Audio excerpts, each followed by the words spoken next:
fait, moi je suis un ancien élève de l'ENA et j'avais le choix entre rester dans les ministères, travailler à Paris, dans un bureau, etc., ou choisir un métier de terrain, un métier où on rencontre des gens, un métier où on tente de résoudre les problèmes des gens. C'est le corps préfectoral et j'ai été sous-préfet pendant plusieurs années et je suis devenu préfet en 2015. D'abord en Corrèze, puis en Vaucluse et maintenant en Essonne.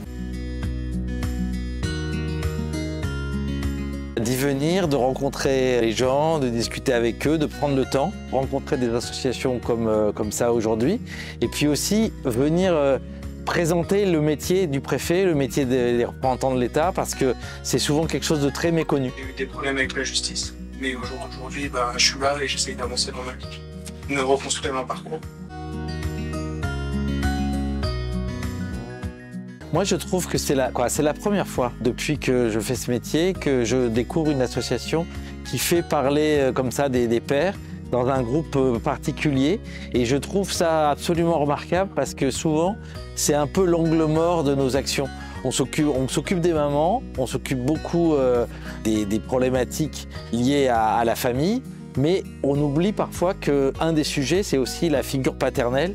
Et avoir les pères, ça permet aussi d'enclencher une autre forme de dialogue que quand c'est seulement les mères qui se mobilisent. En tout cas, c'est absolument essentiel d'arriver à travailler la relation entre la police et la jeunesse des quartiers. Parce que souvent, on voit passer les policiers, on se dit qu'ils viennent et qu'ils s'en vont. On a du mal à les connaître, on ne les connaît pas forcément. Et donc ça permet de nouer des liens et de comprendre aussi ce que c'est leur métier. Et leur métier, c'est d'abord et avant tout de garder la paix publique, de faire en sorte qu'on puisse vivre tous ensemble. D'abord, moi j'ai été très surpris et préoccupé par la situation que j'ai trouvée en Essonne il y a 6 mois quand je suis arrivé. Parce que je venais depuis 4 ans dans Vaucluse. Et en Vaucluse, il y avait beaucoup de règlements de compte, mais il n'y avait pas de RICS. Et cette notion de RICS, c'est aussi quelque chose de très troublant, parce qu'il y a une logique de vengeance qu'il faut à tout prix casser. Et on a vu des témoignages de jeunes qui disent aujourd'hui, nous on a vécu ça, on a été auteurs, ou on a subi cette violence en y assistant, et on ne veut plus que ça recommence. Comment peux-je m'aider à trouver des solutions pour me sortir de la spirale de la violence? Sans stricter, en fait. Parce qu'en fait, ils sont jeunes, ils ne demandent rien.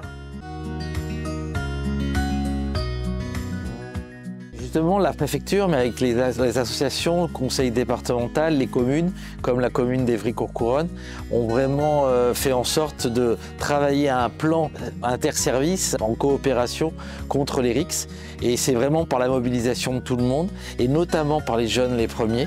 Et ce que je leur ai dit aujourd'hui, parce que j'ai eu des questions là-dessus, c'est qu'ils nous fassent passer leurs idées et on essaiera de les mettre en œuvre avec des moyens, parce que parfois, il ne faut pas beaucoup de sous pour mettre en compte des bonnes idées.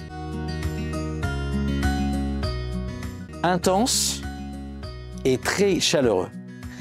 Intense parce qu'il y a eu des vraies discussions, très chaleureux parce qu'il y a une vraie humanité qui se dégage, une chaleur humaine. Et ça me donne envie, c'est de revenir et de rester plus longtemps.